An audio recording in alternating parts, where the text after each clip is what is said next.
आज हम सावन महात्म के 5वें अध्याय की कथा का श्रवण करेंगे।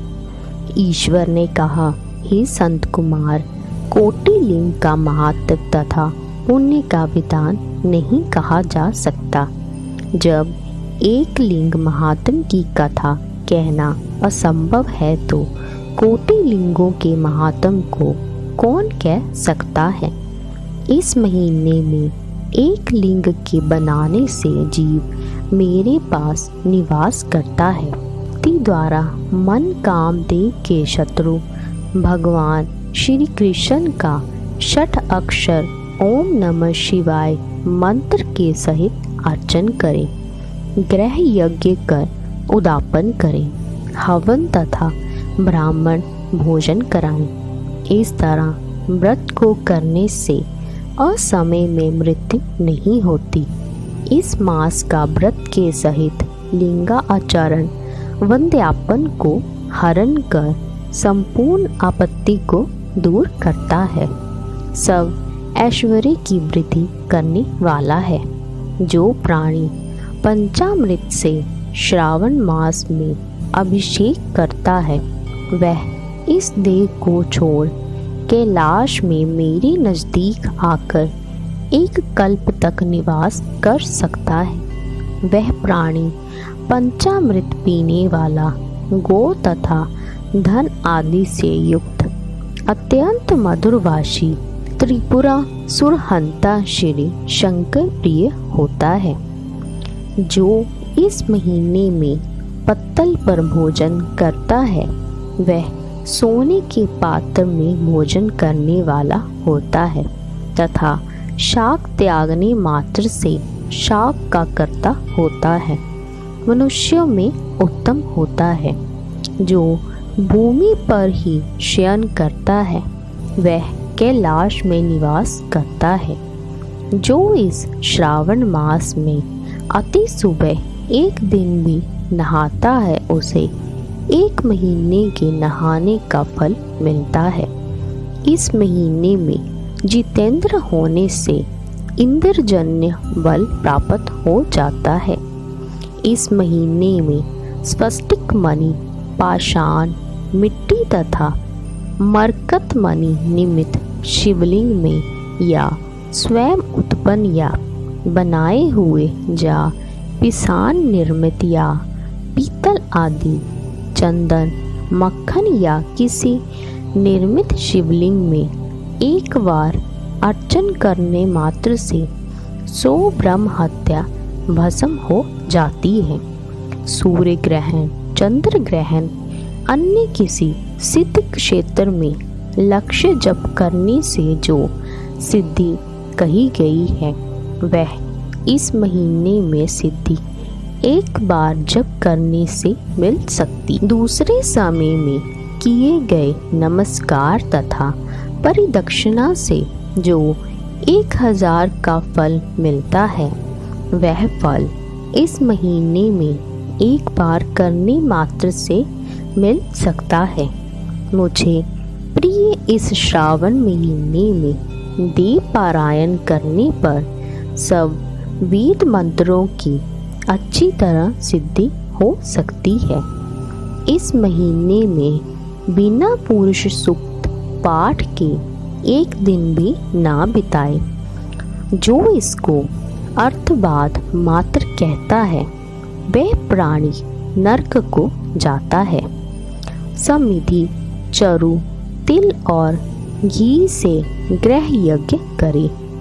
धूप, गंध, पुष्प, नैवेद्य आदि से भेद द्वारा अर्चन करें। शंकर के रूपों का यथोचित ध्यान कर शक्ति द्वारा कोटि होम, लक्ष्य होम और अयुक्त हवन करें।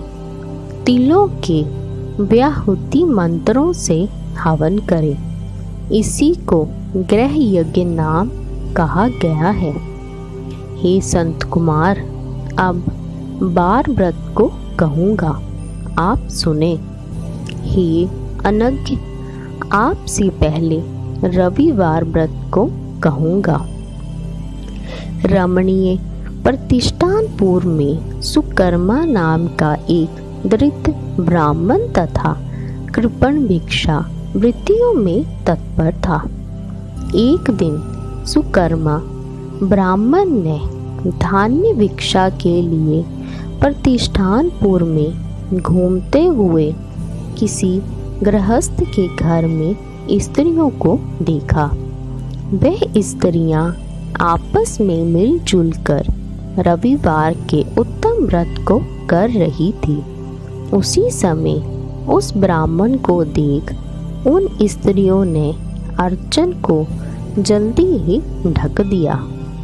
उस ब्राह्मण देव ने उन स्त्रियों से अर्चन विधि को जानने की जिज्ञासा की। हे साध्वी स्त्रियों, आप सबने क्यों इस व्रत को ढक दिया? आप दयालु हैं, मुझ पर कृपा करें। इस व्रत की विधि कहें, क्योंकि परोपकार के तुल्य तीनों लोक में अन्य धर्म नहीं। समदृष्टि रखने वाले साधु पुरुषों को तो परोपकार ही स्वार्थ है। दरिद्रता अवस्था से मैं दुखी हूँ। यह उत्तम व्रत श्रवण कर व्रत को मैं भी करूँगा। इस व्रत के विधान तथा फल को कहिए। स्त्रियों ने कहा, हे द्विज, यदि व्रत में उन्माद या प्रमाद, विस्मरण, भक्तिहीनता या अनास्था करेंगे तो इस व्रत को तुम्हें कैसे दें? उनकी ऐसी वाणी को श्रवण कर उत्तम ब्राह्मण ने कहा, हे स्त्रियों, मैं ज्ञानी तथा भक्ति युक्त उत्तम व्रत को करने वाला हूँ।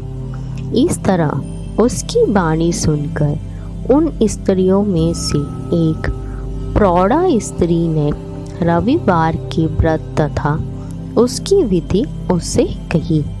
श्रावण मास के शुक्ल पक्ष के पहले रविवार को मौन होकर उठे, ठंडे पानी से स्नान कर नित्य क्रम कर पान के पत्ते पर 12 परिधि वाला मंडल लिखे। उसको लाल चंदन द्वारा सूर्य नारायण के तुल्य गोलाकार लिखे। उस मंडल में संज्ञा नाम वाली स्त्री के सहित सूर्य का लाल चंदन से पूजन करे।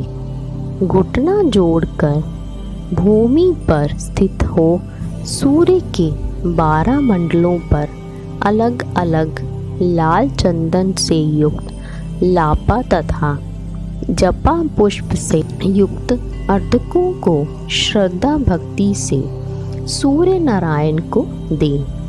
अर्ध को रक्ताक्षत, जपा पुष्प और उपचारों द्वारा युक्त करें। नारिकेल बीज और खंड शक्करा से युक्त सूर्य के मंत्रों को कहकर नैवेद्य दें। सूर्य के 12 मंत्रों द्वारा स्तवन करें। 12 बार नमस्कार करें। 12 बार परिदक्षिणा करें और 6 सूत को एक में मिलाकर उसमें 6 ग्रंथि लगावें। उस सूत्र द्वारा सूर्य नारायण को अर्पण कर उसे अपने कंठ में बांध ले। 12 फल से संपन्न वायन ब्राह्मण को दे। इस व्रत की विधि किसी से नहीं कहनी चाहिए। हे विप्र, यूं व्रत करने से निर्धन प्राणी धनवान हो जाता है। पुत्रहीन प्राणी पुत्र प्राप्त कर सकता है। कोढ़ी कोढ़ से छुटकारा पा जाता है।